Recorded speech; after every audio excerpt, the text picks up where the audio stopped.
Hello and welcome to Switzer Investing. I'm Paul Rickard, filling in for Peter Switzer.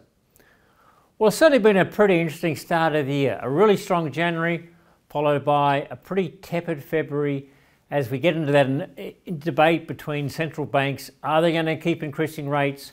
And when? And finally, we're going to get to that recession talk and perhaps have the rate cycle turn around again.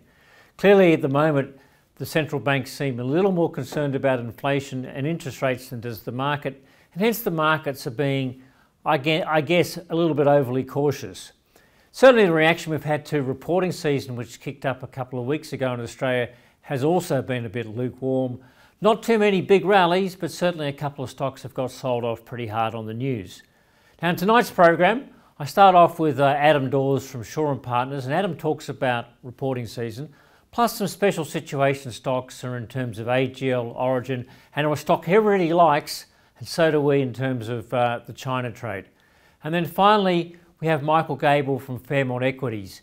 Michael's our charts guy, and we look at the S&P 500 chart, the Aussie chart, and again, some special situation charts. And surprisingly, Michael is quite bullish in terms of as he looks ahead the next 3 to 6 months out.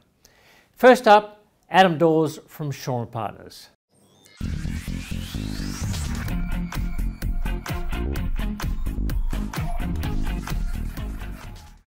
Well, it's been a mixed start to reporting season, and joining me now to talk about reporting season plus some special situation stocks is Adam Dawes from Shaw & Partners. Adam, welcome to the program. Thanks so much. It's great to be here. Look, I said reporting season was a bit sort of 50-50 at the moment. There have been a couple of surprises, but we haven't seen a lot of market action. I certainly haven't seen a lot of rallies on the back of reports so far. What's your sort of take in terms of how the market is digesting company earnings so far? Yeah, you're right. It certainly is. And it does look like the markets are potentially being a little bit cautious on the second half of this year. And that's exactly what's happening. I think most companies are coming out and talking about the latest half. We had Whitehaven in yesterday. They were just talking about softer coal prices going into second half, and that's the reason why they didn't increase the dividend. So, all of those kinds of things I think are weighing on sentiment on investors' minds, and hence why you haven't seen these huge rallies, but we've certainly seen some decent falls. NIB today being a clear example. Okay. Well, another one last week that came under the little bit of selling pressure, although seemed to report okay, was Commonwealth Bank, obviously the market leader. The market taking a view that maybe that NIM had peaked, and a bit of a headline in the Financial Review was as good as it gets. What's Shaw & Partners' view on that sort of headline, and just what the outlook is for the big banks, in particular Commonwealth Bank? Yeah, well, when CBA sneezes, the rest of the banks catch a cold, I think. It's certainly been interesting. You're right. It's all about that commentary around that net interest margin, and think whether that net interest margin has peaked, and potentially the extra competition in the home loans. So in other words, they're all reducing the fees, I guess, to get a home loan. But is that going to be enough for what the capital that they're receiving? So they're potentially talking about some provisions in some of the housing side of all the mortgage lending businesses, and CBA definitely being the number one. I think the market overreacted from 109 down to 101 today. I think it's rallied another $1 back up to 102 something. So I think there's a little bit of sensible trading coming back into the stock, and certainly a $2.10 dividend definitely will keep CBA shareholders very happy. Yeah. Okay, let's go to some special situation stocks. One of the companies that's been in the news for probably all the wrong reasons, but again, reporting season woes, was AGL. Obviously paying the price for past hedging or sale of electricity at a price that it can't deliver at, so it's got to pay a lot more to actually buy back the contracts or at least pay it out. Mike Cannon-Brookes took a stake at about $8.15. We're now back at $7. Is it time for investors just to forget about AGL and move on? What do you say to people that are AGL holders? Yeah, I feel that the market potentially has had your sentiment for a very long time, and being one of the oldest companies that are listed on an Australian stock exchange, you can understand why. But I think overall, AGL potentially, I've always been a seller. So, you know, it potentially does look like it's turning a little bit of a corner. They did okay on their gas prices. Their electricity prices, yeah, were absolutely woeful. And I think also a reflection of the dividend as well. I think they halved the div for this half. So really citing some concerns about potentially markets not being as good in the second half. But again, that Mike Cannon-Brookes thing, it's 11 point something % of the business. You're right, he's underwater at the moment. There's that overhang. And I don't think the market's really going to gravitate to that until they can understand or find out what is going to happen with that line of stock. So if you are looking for a bit of a market rally, you don't think AGL is really going to be the company behind it? Is that what you're saying? Investors can do better elsewhere, is that?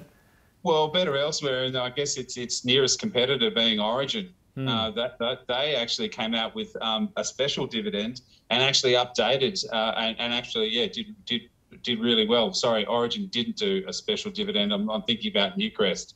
But no, Origin definitely came out with a good dividend of 16.5 cents. And look, they certainly look a lot better. And even with the free cash flow that was fairly much negative, they came out with a better dividend from them from the last half, which was 12.5 cents. So, yeah, I think the market and Origin are betting with themselves that they're going to do quite well. Obviously, there's a takeover happening at the moment, and that's a little bit hard. But so definitely Origin shareholders should hold on for this one. It does look like the dividend's increasing, and hopefully they get a good result from, especially when 125 coal cap is on there. That'll add an extra $30 to $40 million to overall Origin profitability. So that will definitely help keep things moving for Origin. And with the sort of the potential takeover at $9, Origin now trading about $7. It was trading about $5.60, $5.70 before the indicative offer was announced. You sort of suggesting that Origin underlying business is actually a bit better than it was a few months back.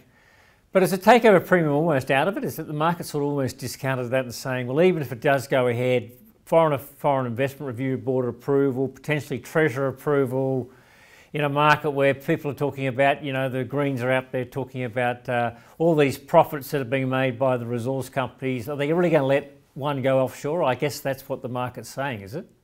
Well, I mean, you're right, at a $9 takeover target, or where that is. I mean, it's $6.98 where it is at the moment. Yeah, that market's saying that it isn't going to happen. And I think foreign investment review board is a big hurdle, because the gas or electricity prices are very much a political football at the moment. So, yeah, I think that Origin is looking a little bit better. I mean, it's just on the numbers, stronger on the dividend.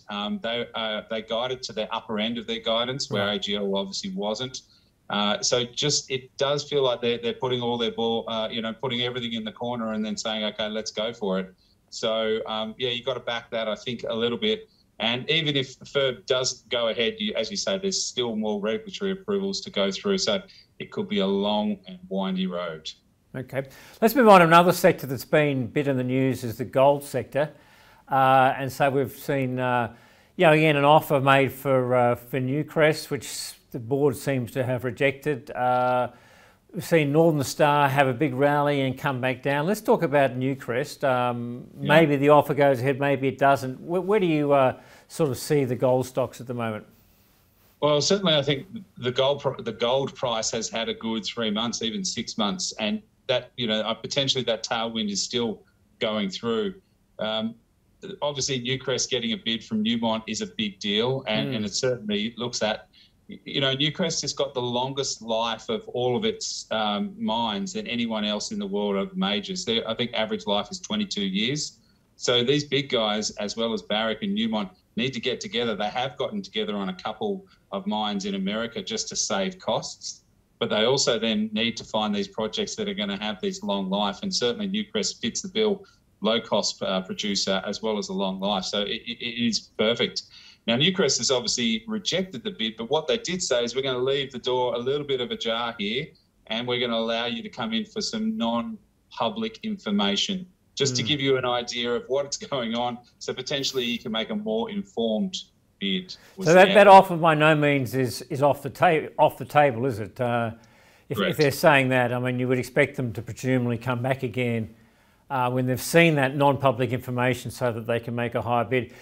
Again, there's got to be question marks about Foreign Investment Review Board approval, I guess, on something like that, but probably not as politically sensitive as oil and gas. Would that be your read on that? 100%. Yeah, absolutely. Well, even if the merger, if the deal doesn't go through Newmont, I think Newcrest has the ability to do some buybacks. They can spin out Lihir if that makes it a little bit easier. Lihir's the business in Papua New Guinea, right? That's gold mine, Papua New Guinea. Yeah. Correct. Yeah, which for people with memories, good memories, would have noticed it was listed and taken over, and now potentially coming back. So yeah, there's other things or other levers that Newcrest can pull, but certainly I think oil and gas and electricity is definitely a hot potato on the political front. So yeah, it would soak up more attention on that side. And what about Northern Star? Is there anything going on there from Shaw and Partners' point of view? Yeah, so we like Northern Star as well as Evolution, but Northern Star certainly taking advantage of being the next large cap gold play. And as you said, it did rally after that bid came through from Newmont to Newcrest. Natural money is going to flow. If it does get taken over, natural money will flow to that largest cap stock, just like Oz Minerals and Samphire, those kinds of things. That will happen as well. But certainly Northern Star, we really like as a company, and it's probably it's Newcrest, Northern Star and Evolution 1, 2 and 3 for us here at Shaw's. Okay, and just moving on to the tech sector, or the sort of semi-tech sector, companies like Seek and REA, what's your take on those at the moment? I think REA reported, it reported okay. Certainly the guidance was a little bit lower, but you can understand where the housing market is at the moment. Look, certainly Seek, I think, is a very world-class business. And certainly even car sales lost a bit of favour with a couple of brokers after their report as well. So, yeah, I'd just be a little bit cautious in that space. Obviously, job ads will continue to go forward. I think the housing market's still going to be a little bit softer. So REA, you probably stay away for any fresh money. And certainly car sales looks interesting. But, a couple of downgrades haven't helped the stock at the moment. Okay. And finally, Adam, question without notice. Any stock that particularly that you like at the moment from Shaw and Partners? Yeah, so we're obviously dealing in some of the small cap space or sort of mid cap space, sorry. I usually like to sort of stay in that sort of top end range. But look, certainly something like a Treasury Wines, talking about that China reopening, that stock has rallied or looking quite good at the moment. And any kind of luxury brands. I mean, there's been a lot of clients asking about how do you play this China reopening. Again, we're looking at luxury brands. I think consumer discretionary stocks in China should do very, very well. That money or that pent-up demand of spending of that money is going to hit, so they'll be going out. And obviously herd immunity, so that's helped. So yeah, I think TWE sits nicely in that China reopening trade with those luxury brands like Moet Hennessy, Louis Vuitton, those kinds of things. And I think that'll do well. TWE had a little bit of problems with their smaller end or their cheaper end of their wines, and there was a bit more aggressive discounting there. But I think that China reopening, I think TWE is a good way, or at least have a look at the stock. It looks interesting here. Okay. Well, that was Adam Dawes from Shaw and Partners. We'll put him down for TWE. Thanks for sharing, Adam, your thoughts on the market and in particular the comments about AGL and Origin.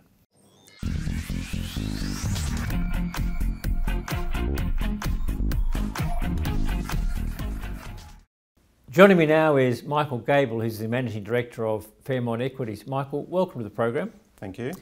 Now, the market's sort of going a little bit sideways at the moment. We're sort of slightly down week the last couple of weeks. Just what do you make of how we're travelling at the moment, halfway through reporting season? I think it's, this year's definitely looking a lot more encouraging than last year was, that's for sure.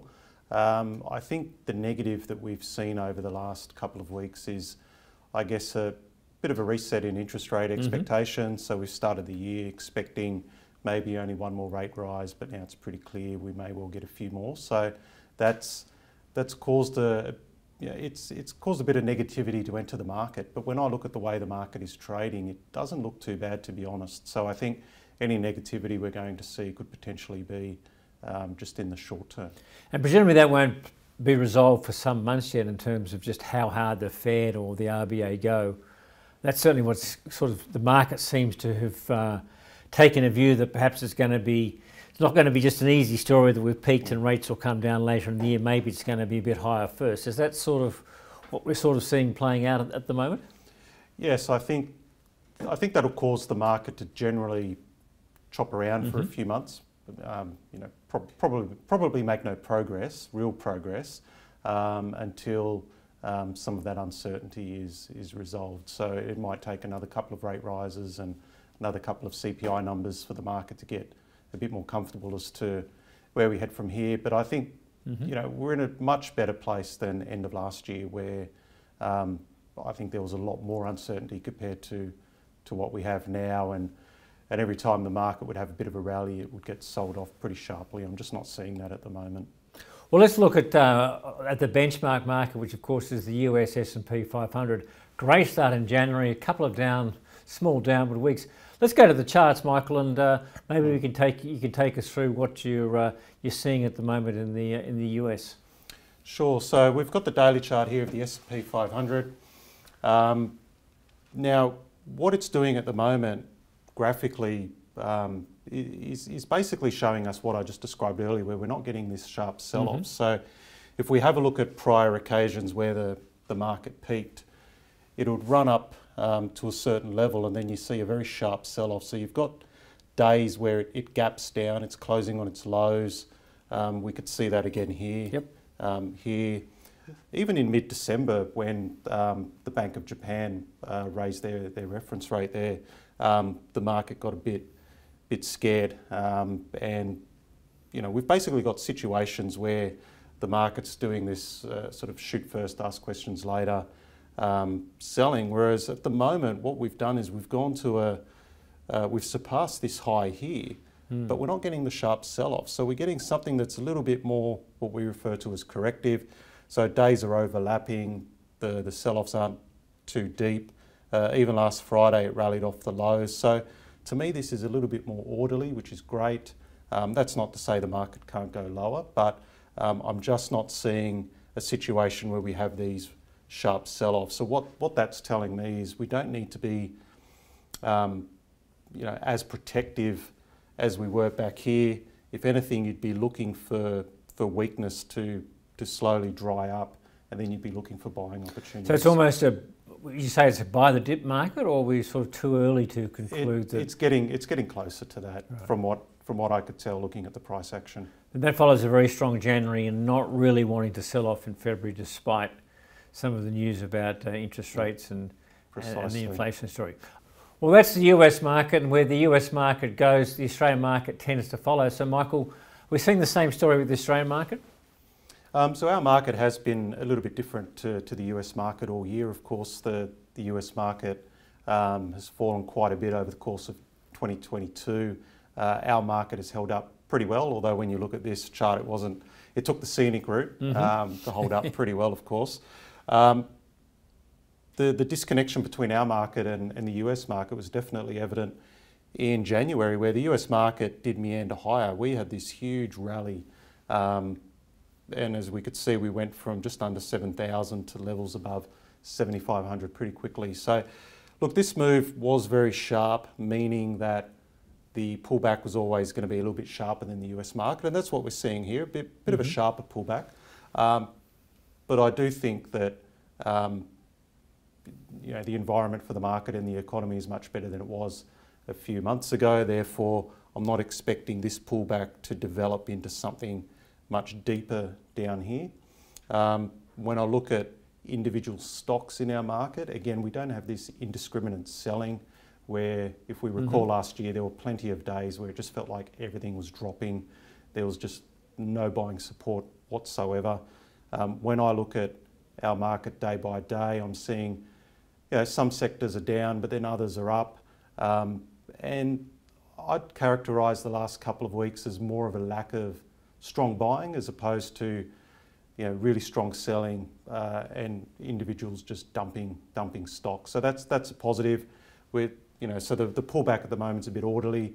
Again, I'd be less focused on the weakness in the past few days or so as a sign that we should panic and get out. I don't think we're going to get a GFC style sell-off. That moment or potential for that moment has passed. So I'd be looking at the weakness over the next few days as an opportunity to buy. Of course, we've got reporting season, and even individual stocks that have reported well, individual businesses, they're not really rallying. I don't think it's because the results are bad. We're seeing a few sell-off, but we're not seeing a lot of real rallies out there, are we? Yeah, exactly. So the market has an opportunity to dump stocks up here, but it's not really dumping stocks. There's a bit of light selling, but we just don't see the buying step in as yet. But I think that we'll be pretty close to seeing that buying step in again. Okay, let's go to some individual stocks. I want to start with AGL, of course, which is, I guess a lot of people still hold because it once almost a $30 stock. It's now down to about $7. We've seen Cannon Brooks in there. Some fairly disappointing results from AGL in terms of its profit result, as a result from having sold electricity at too low a price and having to buy it back at a much higher price. How are you reading the AGL chart at the moment? I thought it'd be best to pull up a monthly chart, so going back the last 20 years, just to highlight the scale of how far it's fallen. And I think, this is one of those businesses that investors purchase because they believe that it's a stable business, being a utility, and it offers a reliable dividend. But we have seen the dividend fall back over time, and of course the share price. So it's a classic yield trap. Unfortunately, I don't think there's going to be any sort of mean reversion here. I don't see why a utility would rally from $7 back to $14 or even $21. I can't see it doubling or tripling in price. So I think the recent rally, when I look at the chart, is already running out of a bit of steam, and I just don't see it heading anywhere. So for me, it's not an opportunity. I think there's others. AGL's not a buy. No. Portfolio holders probably should think about whether you want to keep holding it because other stocks are going to do better in a rally. Is that a good summation of AGL? Yep. Okay, another stock which is more like in not related industry, but the oil industry, and under sort of potential takeover action is Origin. Our consortium's bid $9, but the current share price is around about $7, or allegedly has put in a non-binding offer of $9. How are you seeing Origin at the moment? Look, I'm glad I'm not holding this one because it is in a tricky situation here, because you've had the offer come in, as you say, close, $9. Now it's trading at $7.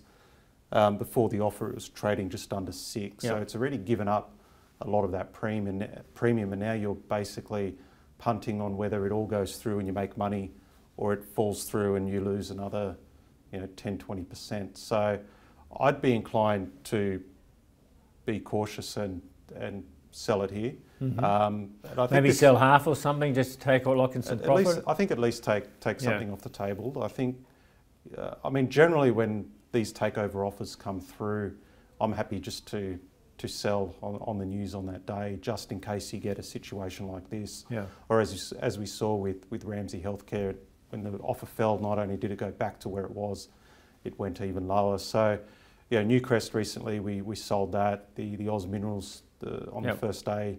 I think in future, it's for any investors watching and are stuck with Origin, I think you're better off taking the offer on day one, because the reward to get a little bit more is about that much, but the risk is always about that much if it falls through. So the complications with Origin, not only have you got whether the bid will materialise, but then they're going to be subject to Foreign Investment Review Board and potentially Treasurer approval. So there's a few ifs on that one, I think. Yeah, that's right. And the other point is their recent result wasn't that great either. So if it does fall through, I don't think it's going back here. I think it's going lower because the result was fairly poor. Okay, a warning on Origin. Okay, Northern Star on the gold side. We've seen action in terms of Newcrest. Tell me about Northern Star, which is it's come off pretty sharply, hasn't it? Yeah, it has. I'm still positive on the gold sector. So I mentioned before Christmas on the show that we liked gold. Our holdings were in Newcrest and Evolution. I've still got Evolution. We've sold out of Newcrest. In terms of Northern Star, it is showing that recent weakness that we've seen in gold stocks. So I think there is a little bit further. There is some further downside in the Northern Star share price. So if we have a look at the way it rallied at the end of last year, obviously this was a very bullish move higher. When stocks start to fall back, I guess it comes back to that point I made earlier about the S&P 500. We want to see how it's pulling back. Are we seeing large declines gapping down, closing on the lows, or are we seeing a bit of overlap, a bit more of a sideways movement? The sideways movement is, of course, a more bullish setup than the other one. So we could see here with Northern Star, when it rallied from, we could say $8 to $10, $11, the pullback was this sideways overlapping pattern, and then it got going again. Now it's giving us one of these, gapping down, closing on the lows. A lot of these little individual candles, without going into the detail, they're showing me that it's generally closing on its lows, it's gapping down, so there is a lot of selling pressure. I'd be looking at Northern Star as a potential buy at some point, because you want to see a bit of stability first. Yeah, I'd like to see a bit more heat come out of the share price. I think we're going to see it. I don't know where it will stop, if it's here or here, but I'd like to see it level out, show me that all the bears have had their chance to get out, and then we can get back in. Okay, let's have a look at some of the tech stocks, or tech, I guess, is probably a bit. I'm not sure they're actually tech stocks, but they're in the growth side of the business, and carsales.com has certainly been one of the better stocks. But look, doing a lot of work, sort of between $20 and $22 over the last 12 months. What's your take on car sales? Yeah, so like other tech stocks, we'll use that term loosely, because these guys actually, it's a good business, has a profit. Really at the end of 2021, as soon as those 3-year yields started spiking, that was the time to reassess your tech exposure. And even car sales wasn't immune to that. We could see that, we had this sort of topping out phase, and then it broke down like a lot of tech stocks. But unlike the unprofitable ones, it's managed to recover quite a bit of distance here. Look, I think it's expensive at current levels. I mean, the reason why I'm saying that is we've got a research report coming out tomorrow on car sales. Historically, it does look, it's trading at the upper end of its historical PE. I think it's looking a bit expensive. In terms of the chart, it looks like it can push a little bit higher. At the moment, it seems to be finding some willing sellers around 23, but there's also some willing buyers around here as well. So I think if it can clear these little peaks, you might be able to get another couple of dollars out of it, and then I think it'd be definitely a sell at these prices. I don't think it can deserve to move past 25. Okay, so more of a sell than a buy, I think you're talking about. Seek's another one that seems to be trying to break out of a recent range. Look, it's been a lot higher in the past. What's your take on Seek? Now that also the employment conditions are softening a little bit, maybe, but question mark? Yeah, so the key thing I noticed on this chart was it broke the previous high, which is a positive. It went above it, but it wasn't able to hold on, and it's now, give or take a couple of days, it's trading under that prior high, which was near $25. So I think unless we see Seek back above $25 in the next day or two, I'd say that in charting terms, this is a false break, which means there's only going to be selling pressure, and it may well head back to these low I think levels. Seek's due to report later this week, I think it is. So okay, well, that'll be the catalyst. It hasn't reported yet. Okay, REA reported last week. The market, I think, sort of thought there was a better report than expected, because a lot of people have been talking about doom and gloom in the property market. You've got a couple of parallel lines up there which suggest you think REA is still sort of heading south. Is that what? Yeah, this one looks more positive than the other two, and what I've looked at to arrive at that conclusion is basically the price action since sort of around March, April last year. So what we've had is a situation where it rallied very strongly from a bit under $100 to over $130, and it only took a couple of months to cover that ground, 3 months. It's then pulled back in a much longer period of time without going back to this low. So even though it's taken a long period of time to do that, it is showing that there has been good buying pressure all the way through. In charting terms, we call this a bull flag. So it's like that's your flagpole and that's your flag. And quite simply, when you break to the top side of that flag, that's the next buying opportunity, because that will then lead to the next rally higher. It is managing to hold just underneath the top line, which is good. We don't want to see it hanging around the bottom. So it's not a buy just yet, but I think it looks close to being a buying opportunity again.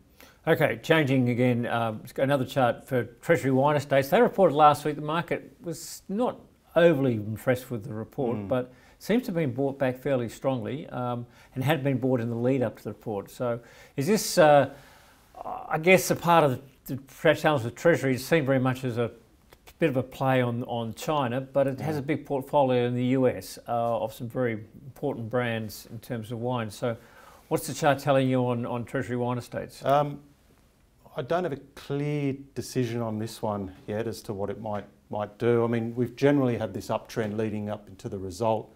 But again, we've had these sort of funny situation this reporting season where you get this initial reaction where it was dumped on the result, but then it managed to It's almost clawed all the way back up post the results. So. Yeah, exactly. But the only negative there is this particular candle. What this one means is on this particular day, it managed to rally quite strongly to almost finish it almost got back to where it was the day before the result.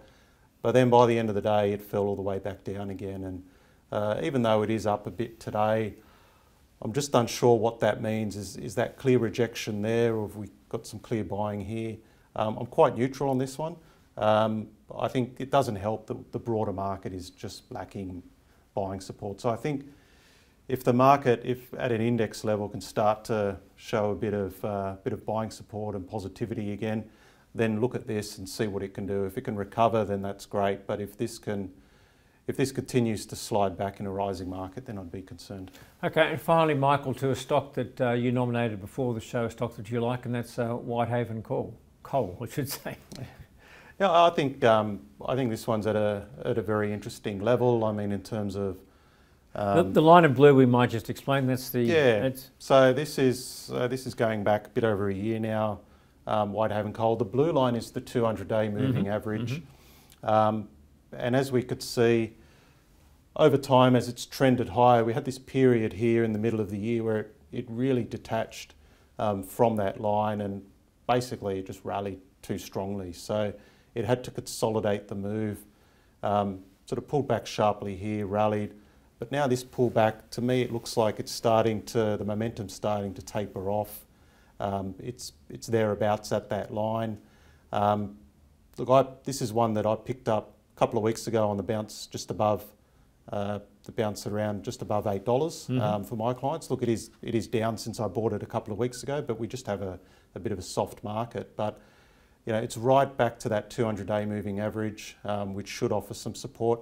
And what's very interesting on this daily chart is we've got these couple of candles here where we have these very long, thin lines. What that is intraday buying. So we have a situation where it looks like intraday we get a bit of selling from some larger players. A lot of retail stops get triggered, so you end up with a dive down in the stock. But instead of closing all the way down here on its lows, we then got a lot of buying intraday, heavy volumes, which suggests some soaking up behind the scenes. So that's a positive. Look, it's not really making any progress now, again, because the market generally is a bit soft. But these are the levels where Whitehaven is very interesting. And I think if we see it pop back above $8 for our viewers, I'd use that as a buy trigger. Well, that's certainly a stock to watch.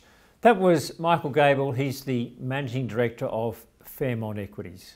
That's Switzer Investing for this week. Peter will be back next week. I'm Paul Rickard. Thanks for joining us.